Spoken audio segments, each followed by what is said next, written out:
Good morning everyone. My name is Wendell S. Pis-an. I will report the Module 2, the History, Philosophy, and Objective of Imprisonment and the Development of Prison. What is the history of imprisonment? Although there were several precursors to penal incarceration, the most influential was the 17th century Dutch workhouse.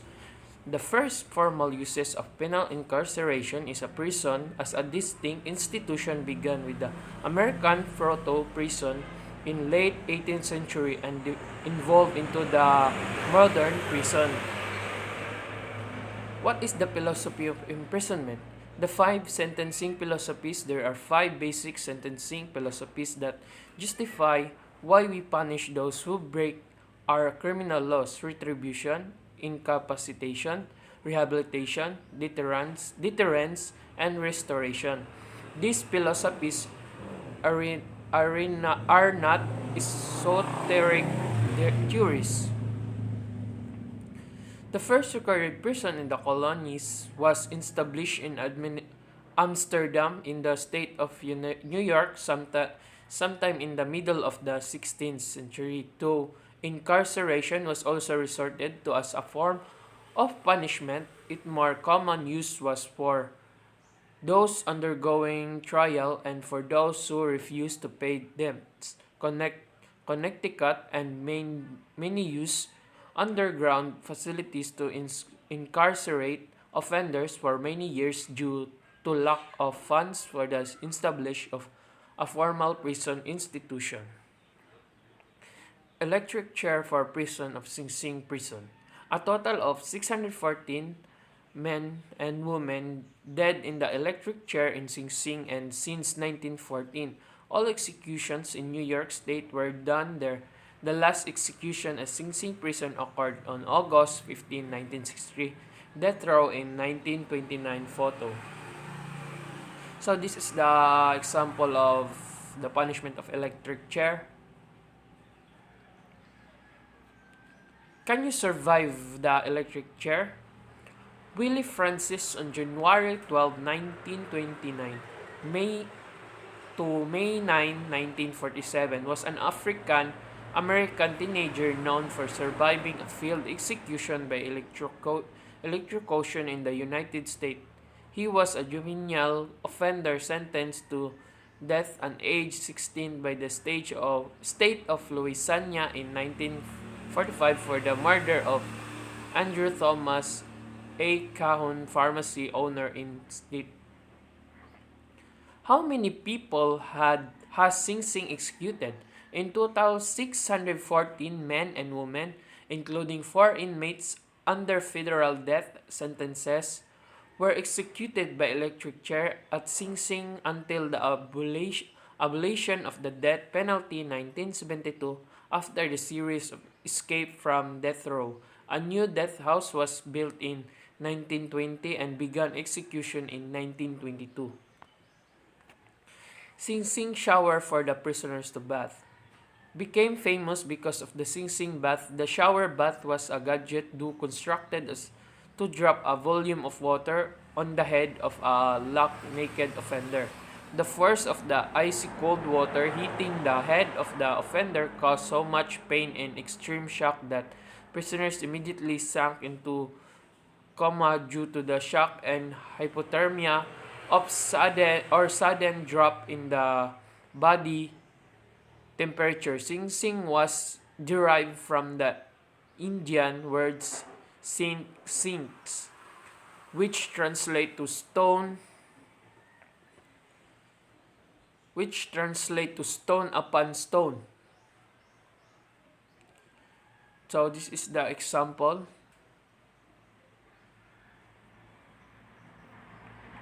You born 1821. This was the first of two prisons authorized by the New York law of 1816. The second prison was Sing Sing, authorized in 1821, replaced the Greenwich Village built in 1796. The emphasis was on individual cell block architecture to create an environment to rehabilitate and reform to separate the criminal from all contact with corruption and then teach him moral habits of order and regularity by means of server discipline. Inmates work as construct convict labor 10 hours per day, 6 days per week. Alexis de Tocqueville visited Sing Sing in 1831 and wrote about its system and discipline. The Uburn system, also known as the New York system and concrete system, is a penal method of the 19th century in which persons worked during the day in groups and were kept in solitary confinement at night, with informed silence at all time. The silent system involved during the 1820s and Newborn Prison in Newborn, New York, as an alternative to an modification of the Pennsylvania system of solitary confinement, which is gradually replaced in the United States.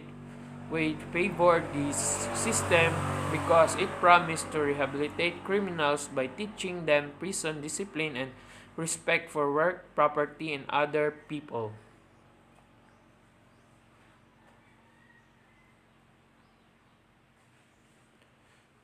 So this is the Uborn system.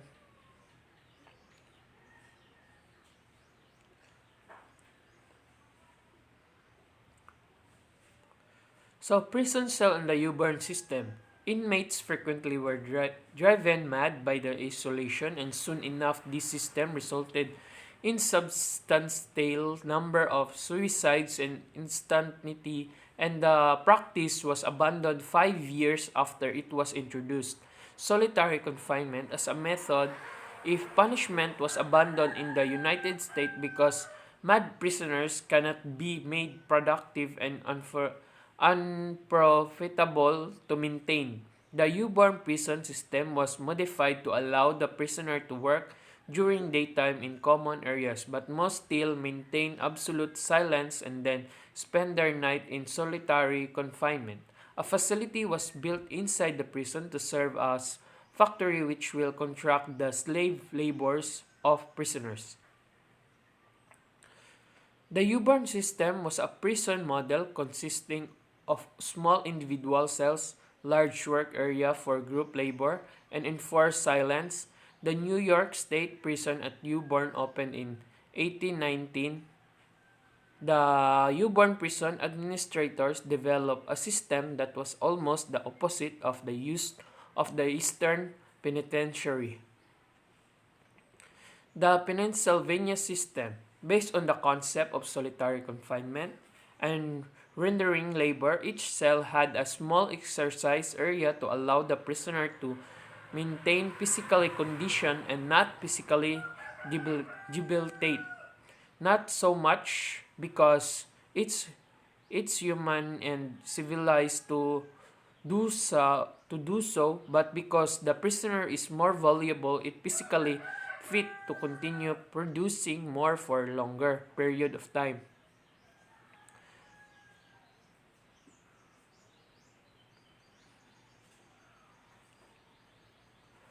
Was the finance was the Pennsylvania system a separate system? Its design was later copied by more than 300 prisons worldwide.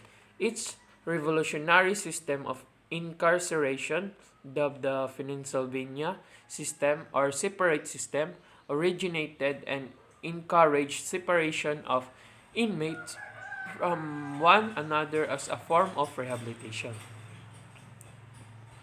The Northern Industrial Prison is so called because they are found in the industrial belt of the northern United States. The state penitentiary at McAllister, Oklahoma, is a typical example of the industrial emphasis of prisons in the United States. The prisoners are made perform labor to earn revenues for the upkeep of the facility and profit for the state treasury. The three methods used to benefit from prison labor and through the contract, state account, and state use system. Northern State Prison is a state-run prison located at 168 Frontage Road in the Newark, New Jersey for male offenders. It is operated by the New Jersey Department of Corrections. Northern State Prisons offers community service activities to all minimum security inmates. The prison also houses the Security Threat Group Management Unit, which provide the treatment to inmates affiliated with gangs that threaten the security of the institution. Southern Plantation Prison. As its name implies, southern agriculture plantations are located in the agricultural deep south of the United States. This penal institution possesses vast landholding and uses prison labor to produce agriculture products out of the land.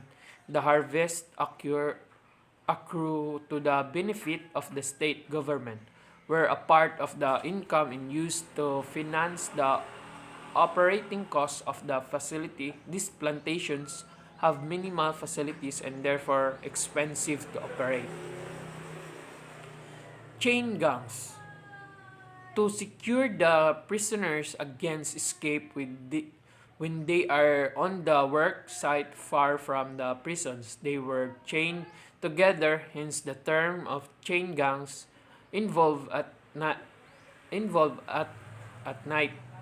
The chain gang were locked up in a small portable cage for lack of the better confinement facilities while on the road.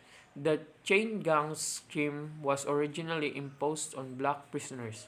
White prisoners were used until many decades later in Alabama.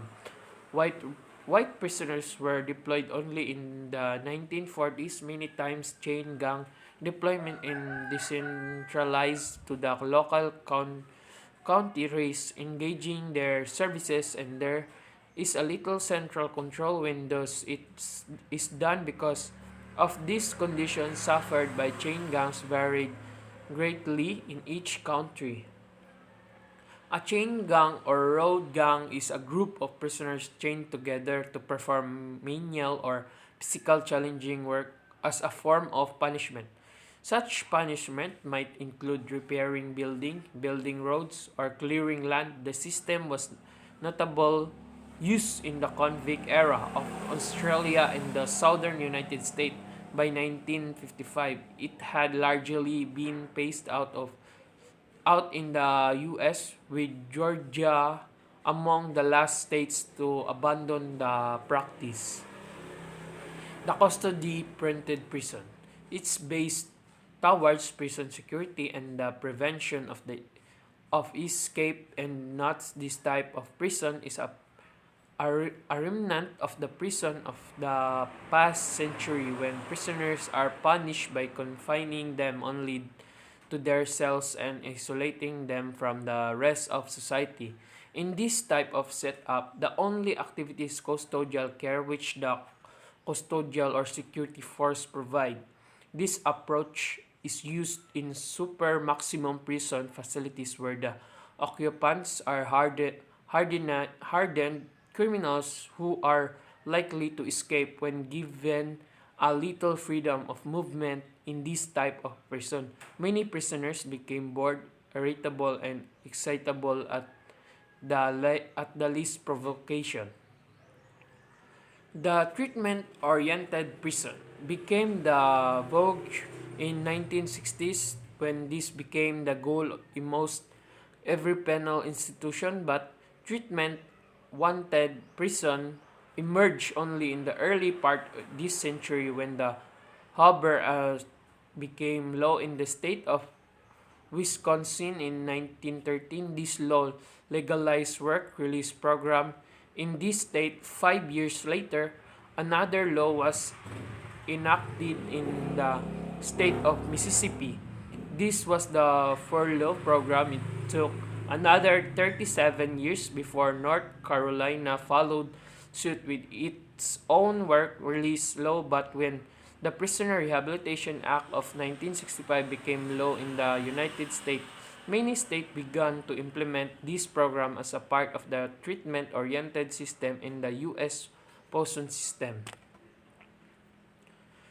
The treatment programs involve a whole array of educational, vocational, counseling, and other services which were made available to the inmate in some will off penal facilities. Treatment programs were even individualized to suit the particular treatment need of every inmate, involving psychological, sociological, social, and many other components.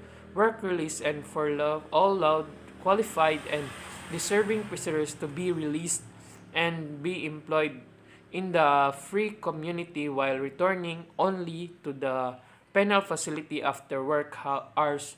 For love enable prisoners to spend part of their time in their free community.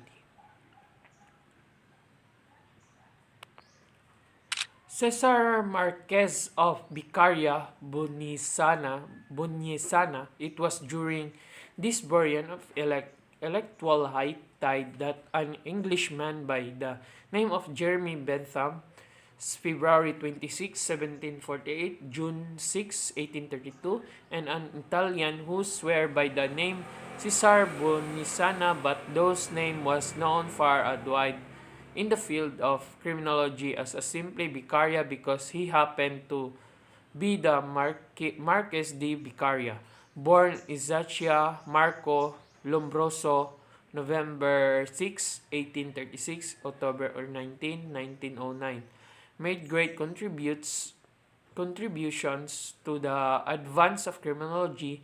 These two men, Bentham and Vicaria, became the strongest advocates of the Englishmen in the field of criminology, and their writing were considered as a classical school of criminology. So, he is well remembered for his treatise on crimes and punishments in 1764, which condemned torture and the death of penalty, and what's a founding work in the field of penology and the classical school of criminology. Beccaria is considered the father of modern criminal law and the father of criminal justice. So this is Beccaria. So John Howard was born in 1726 in Clapton, the son of successful businessman. His childhood was stark and restrictive. He received little quality time for his father, and his mother dies when he was only 5.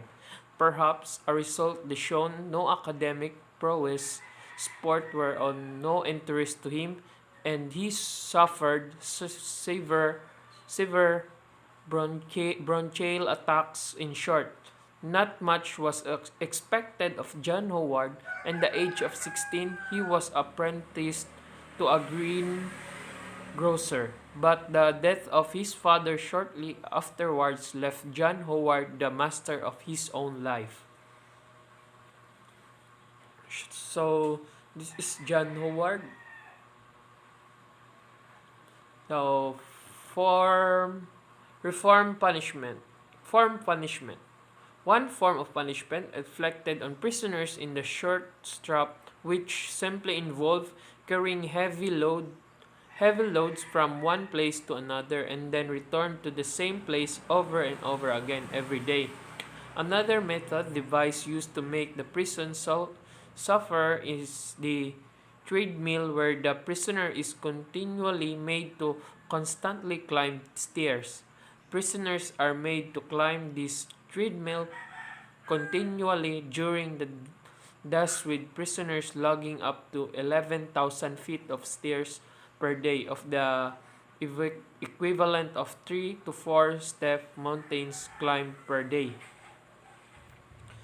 The Anglo-American custom of imprisonment, as a means of dealing with lawbreakers, can be traced to the invention of England by William the Conqueror.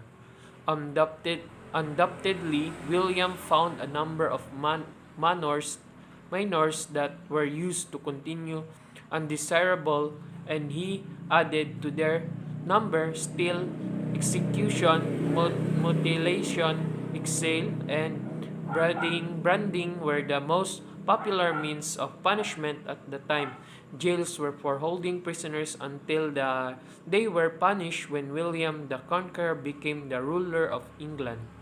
He ordered the abolition of the death penalty, but this does not mean that he is a more civilized, just a human ruler. William the Conqueror. Using his influence, William gathered an army of 6,000 soldiers, which he used to conquer England. After placing himself on the throne, he rewarded his vassals from Normandy with the lands of many of the English nobles. William the Conqueror began to raise funds by enacting tax on his people in order to find out how much he could tax them. He stabilized census. This census was very thorough and counted in the kingdom down to the last chicken. Who is William the Conqueror and what did he do? Before he became the King of England, William was one of the mightiest nobles in France as the Duke of Normandy, but he is best remembered for leading the Norman conquest of England in 1066, which changed the course of English history and earned him the sobriquet William the Conqueror. So this is William Conqueror. The Age of Enlightenment. If the 18th century is the age of enlightenment and the advent of the classical school of criminology, the next century the dawning of yet another school of regarding and punishment. This is the positivist school, which flourished in Italy in the latter half of the 19th century. This school opened in 1820 by Jewish physician and anthropologist who is greatly influenced by the writing of Charles Darwin.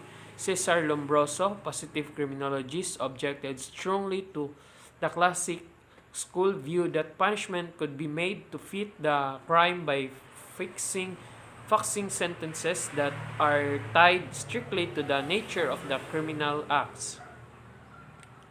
So Cesar Lombroso described crime as a social phenomenon. He was an Italian prison doctor, the father of criminology. Lombroso formulated this thinking based on studies of a notorious brigand by the name of Villela. The convict is of such agility that was rumored to scale step mountain heights. Carrying a load of sheep on his shoulder, this brigand openly boasted of his crimes. This could be the reason why Lombroso claimed that criminals have the uncanny ability to quickly recuperate from their wounds and has no moral compunction whatsoever. What theory did Cesar Lombroso have in regards to criminals? Lombroso tried to discern a possible relationship between criminal psychopathology and physical or constitutional defect. His chief contention was the existence of heredity or atavistic class of criminals who are in effect biological throwbacks to more primitive stage of human evolution. On the death of Villela, Lombroso conducted post-mortem examination of the bandit, and when he opened the skull, he found a distinct depression which is found only on inferior animals. From this, he concluded that the criminals are atavistic beings who look like savages and apes and retain the ferocious instinct of primitive men and inferior animals. So this is Lombroso. So criminal sociologist by Enrico Ferri, professor of criminal law, deputy in the Italian Parliament, etc. The Appleton and Company in 1899. Ferrari argued that since the causes of crime could be identified and isolated, he calculated that it could be controlled through prevention, and one of the best preventive measures in through the reformations of society, so that bustling ground of crime is cleansed. He asserted the problem of criminality will thus be solved as far as possible because the gradual transformation of society will eliminate the swamp in which the miasma of crime may form a breed human behavior, largely coping mechanism in responding to surrounding situations. Increase in public disorder are often response to worsening economic condition. Who is Enrico Ferri in the field of criminology? A student of Cesar Lombroso, the so-called father of criminology, who advocated for biological determinism in the context of criminology, the belief that criminals were born, not made. Ferri instead focused on the role of social and environmental factors in crime. So this is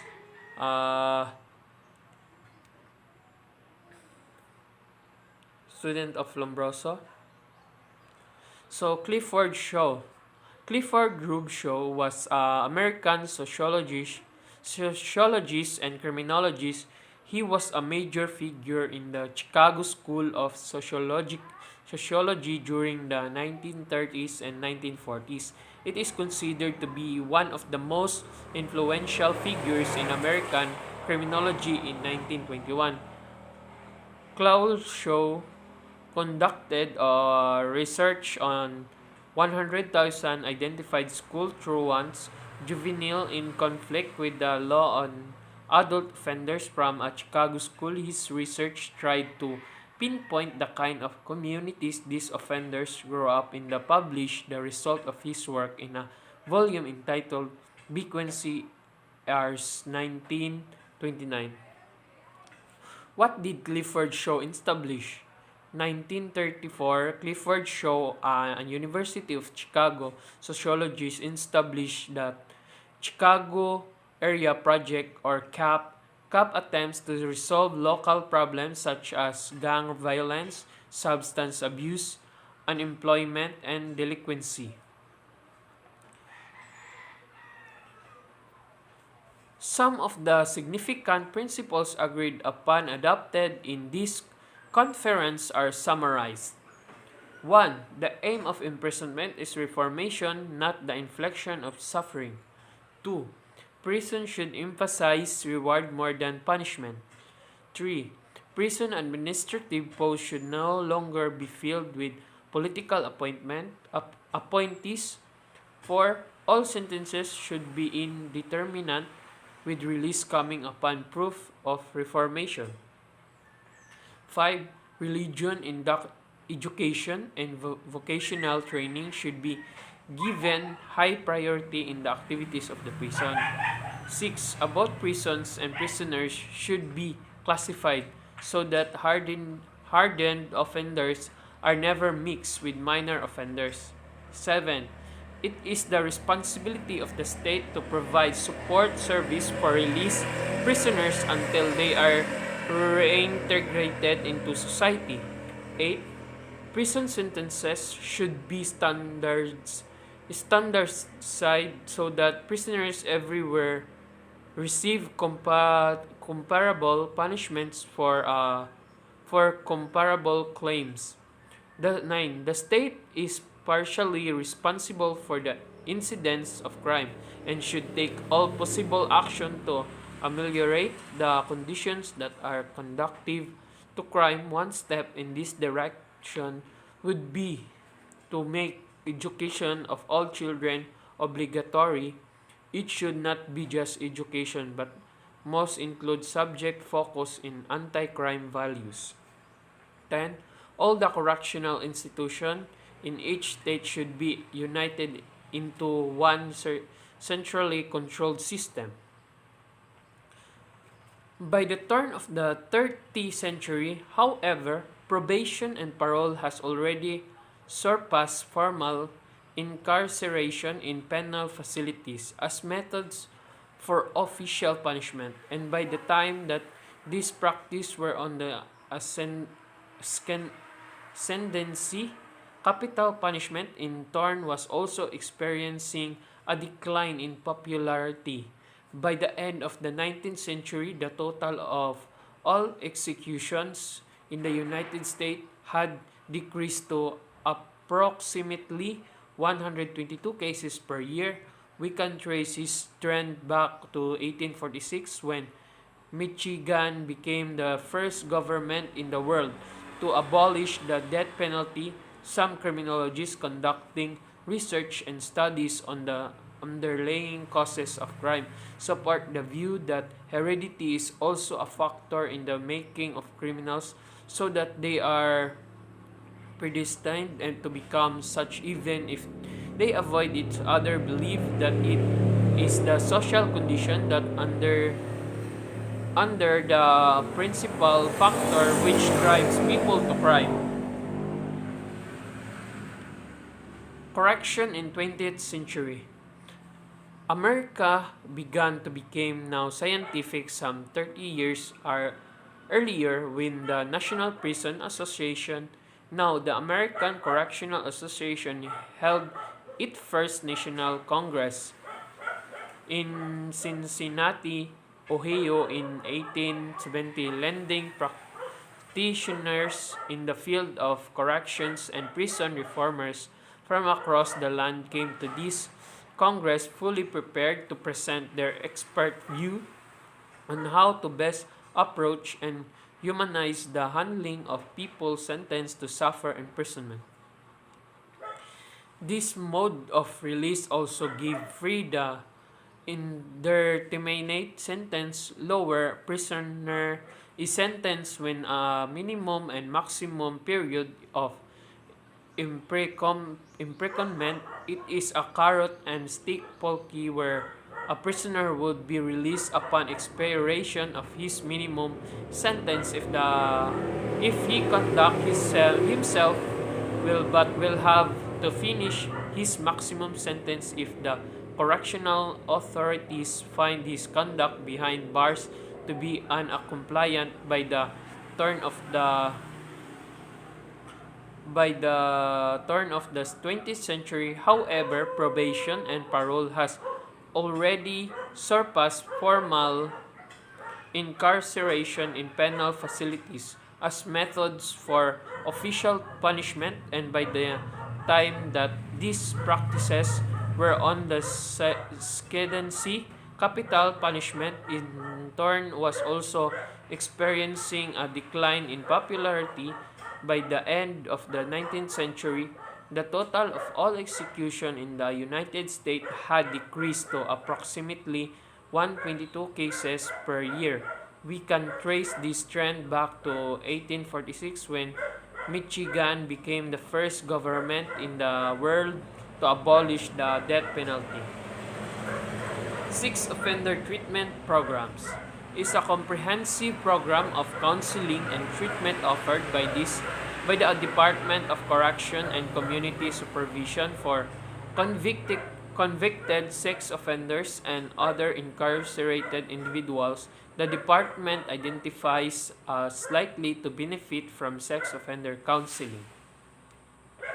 Temporary release program refer to program which allow release of prisoner from the place of his or her imprisonment for a limited period. It helps in the transition of prisoners from prison to the community. Transitional Services Program, defined as educational activities and support designed to assist students with disabilities to reach measurable post-secondary goals. The determination of specific transition service needs stems from individual results of various appropriate transition assessment. Sing Sing Correctional Facility, maximum security prison located in Ossining, New York, in use since 1826. It is one of the oldest penal institutions in the United States. It is also among the most well known in the country, especially notable for its harsh condition in the 19th and 20th century. Sing Sing Prison on the Hudson River in Ossining, New York. Originally known as Mount Pleasant Prison, it was constructed in the village of Sing Sing on the east bank of the Hudson River, some 30 miles, 48 kilometers north of New York City. It was designed to provide additional prison space and to replace Newgate Prison. Construction was undertaken in 1825 by convict laborer under the supervision of Elam Lenz, warden of Newborn State Prison. He officially became head of the new prison in open in 1826, thought in what's not completed until 1828. The initial facility had 800 cells. The prison population rose in the mid-19th century, resulting in more construction. The four-story complex was soon 6 stories, and the prison eventually housed more than 1,600 inmates because most of the early convicted criminals traveled by boat to Sing Sing. The praise of up the river came to men going to prison. One of the notable visitors to the prison was Alexis and de Tocqueville, author of The Democracy in America. The French government sent him and Gustave de Beaumont to the United States in 1831 to gather information about the American penal system. The two men were amazed at the total subjugation under which prisoners worked and the administrative power the warden wielded at Sing Sing. Linz resigned as warden of Sing Sing in 1830 and returned to Newborn in 1838. He was asked to leave that prison a year later after the death of a prisoner who was punished severely for feigning illness. Despite this record, Sing Sing rehired Linz in 1843.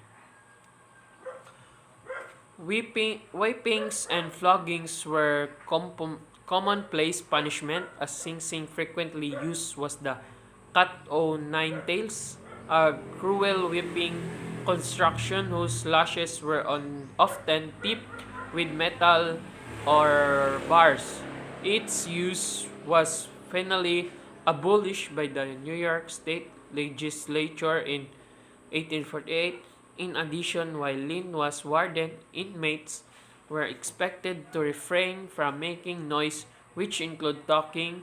With the advent to the electric chair in 1891, Sing Sing became notorious for its execution, although the electric chair was developed at the neighboring Newborn. Almost all executions within the state were carried out at Sing Sing until 1963. The infamous death chair was later moved to Greenhaven Prison.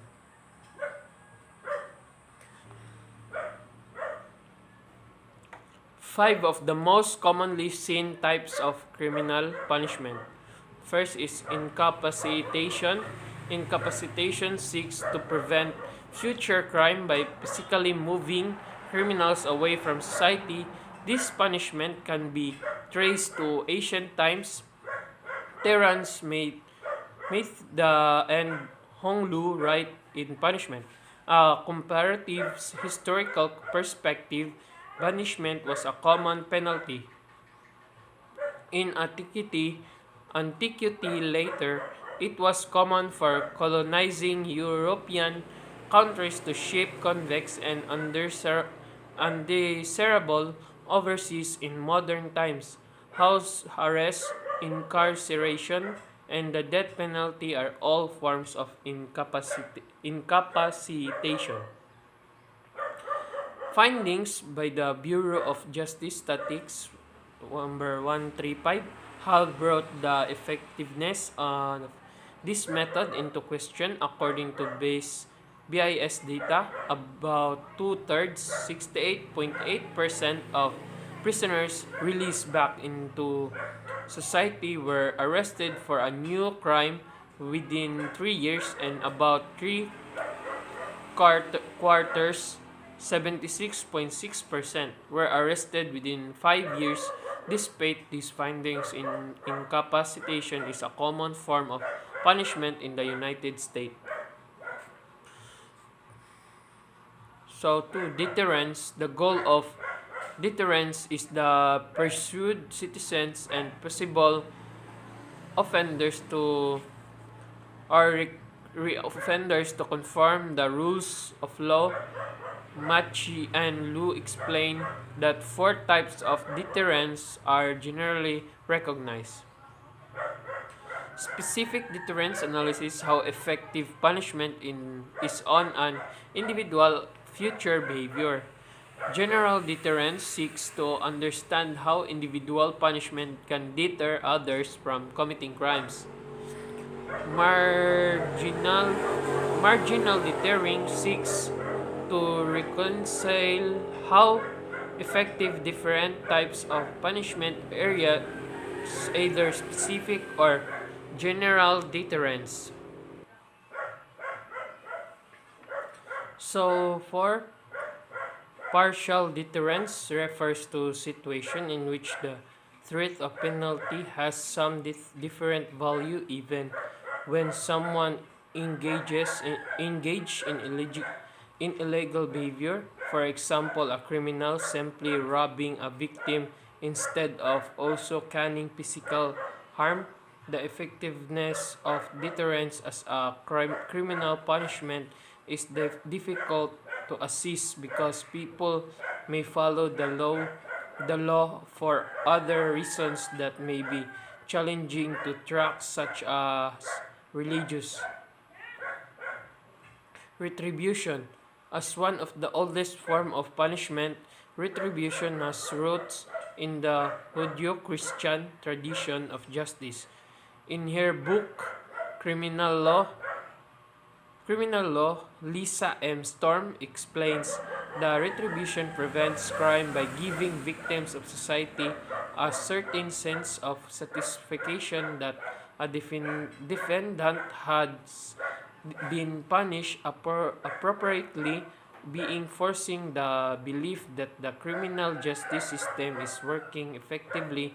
Modern examples of retribution include the widespread practices of imposing fines as well as enforcing mandatory sentencing policies for certain offenses under the law as an effective punishment. Retribution has been criticized as being overly rigid and limited in its capacity to change society behavior. However, it remains popular.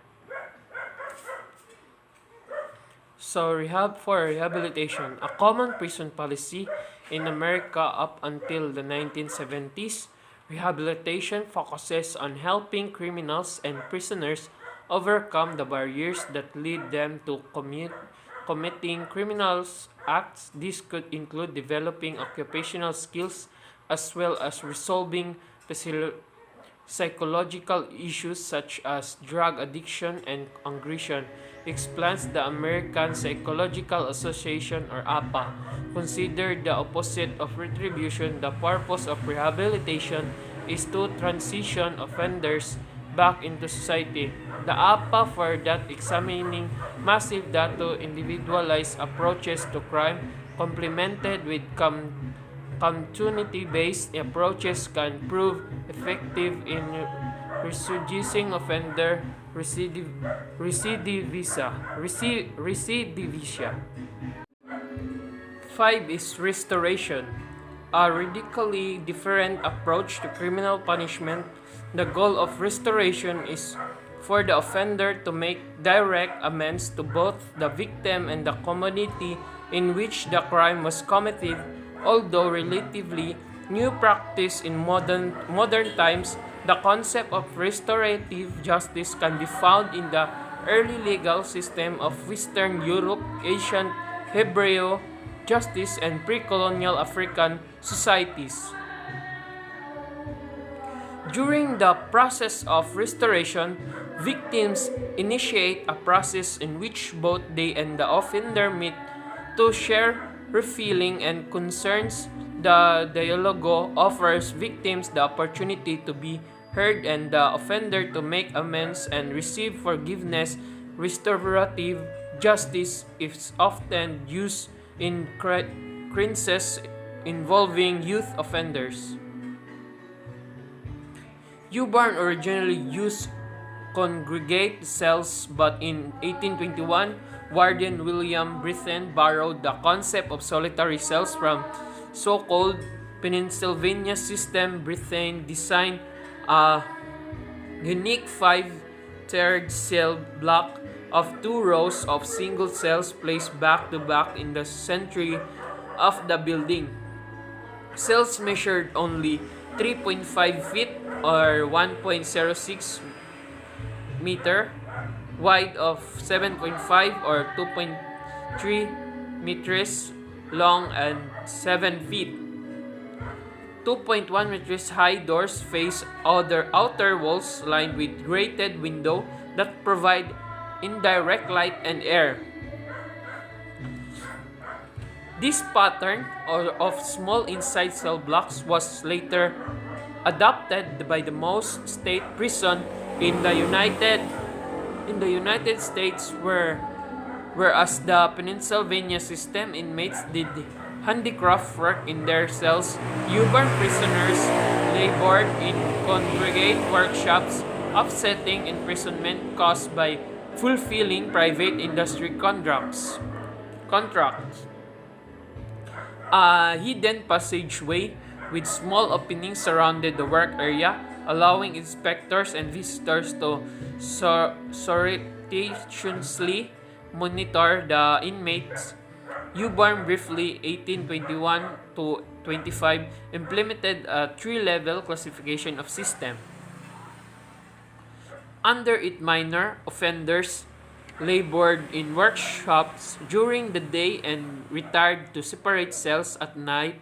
Serious offenders alternated their days between solitary confinement and congregate work. The most hardened criminals were placed in solitary confinement without work. After numerous suicide instances of mental illness and attempted escapes, the governor of New York terminated the classification system and the experiment in solitary confinement. Subsequently, all male inmates worked in the congregate shops by day, returning to individual cells at night. Female first committed to U-Barn in 1825 were relegated to an attic and excluded from regular work and exercise. To ensure that inmates did not corrupt one another, Britain's successor, L. Malins, enforced a quasi-military routine of absolute silence, strict discipline, and economic productivity. In responsible to bills, head-shaved inmates dressed in stripped clothing silently marched in lockstep formation from their cells for meals and work assignment. Laters were banned, and the chaplain was the only occasional visitor flogging, and other forms of corporal punishment enforced the rules. Such regime was thought necessary to restrain the rebellious nature of the offenders. Eventually, overcrowding made the silence system unindefensible, and U-boom systems of discipline deteriorated into corrupt and routines of harsh punishment after the Civil War. The spirit of reform withered, and contra-labor was no longer profitable. Despite the demise of the ideal system, U-born remained the model for nearly a century, primarily because it had been inexpensive to contamina. Unlike U-born or Sing Sing, Pennsylvania, System Penitentiary 1829 was intended to keep Vicks separate even as they work in order to prevent an earthly contained destruction that might impede their repentance. Means the term penitentiary, located on Chair Hill on the outskirt of the Philadelphia fame, represented on one of the most imposing and expensive actual achievement in the United States to date, and it contained innovations such as running water and flush torrents in all the cells. Although Aunt and Tocqueville found incontestable that this perfect isolation secures prisoner from all fatal contamination, they favored the main cost-effective U-bean plan, which more likely to credible state to profit from commutator. Pennsylvania system. The Pennsylvania system was an early prison system requiring inmate silence, individual cells, and individual labor in those cells. These were the Eastern Penitentiary comes from, which is a prison facility designed on the Pennsylvania system with rows of individual cells attached to corridors and outside cells. Prison cell attached to a corridor with the back of the cell extending outward toward a peripheral wall. So this is the sample pic.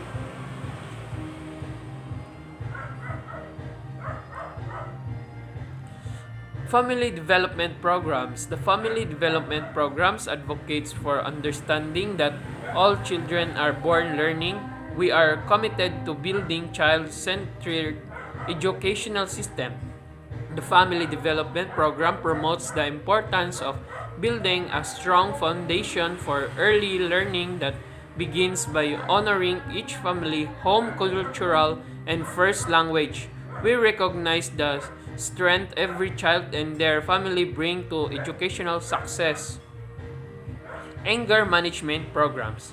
The goal of anger management therapy is to teach people how to examine their triggers. It also helps people adjust how they look at situation. The purpose of anger management is to help a person decrease anger. It reduces the emotional and physical arousal that anger can cause. It is generally impossible to avoid all people and settings that incite anger. What is the best therapy for anger management? Cognitive behavioral therapy, CBT, is often the treatment of choice for anger management. According to Eagle, she says it can help you understand your triggers for anger, develop and practice coping skills, and think, feel, and behave differently in response to anger so you are calmer and more in control. What type of therapy works best for anger problems? First is cognitive behavioral therapy or CBT. It works by helping you recognize what triggers your anger and identifying how you normally respond to such triggers. Then, with the help of therapists, you learn new ways to respond to anger. Beginning 1910, the U.S. Congress passed many laws declaring various crimes to be under federal jurisdiction. One of these is the White Slave Act in 1910, which signed the enactment of more federal laws, increasing the number of crimes acquired by federal jurisdiction and therefore resulting in increasing number of convicted offenders brought into the federal prison system. This necessitated the building of more federal prison facilities to accommodate the increasing number of federal prisoners.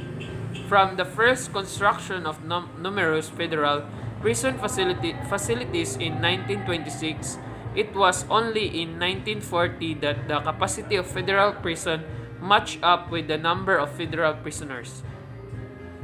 In the early part of the 20th century, a federal prison system existed in name only. The prison landscape was anything but disorganized because prison wardens were political appointees unprofessionally running their institution as if their own freedom.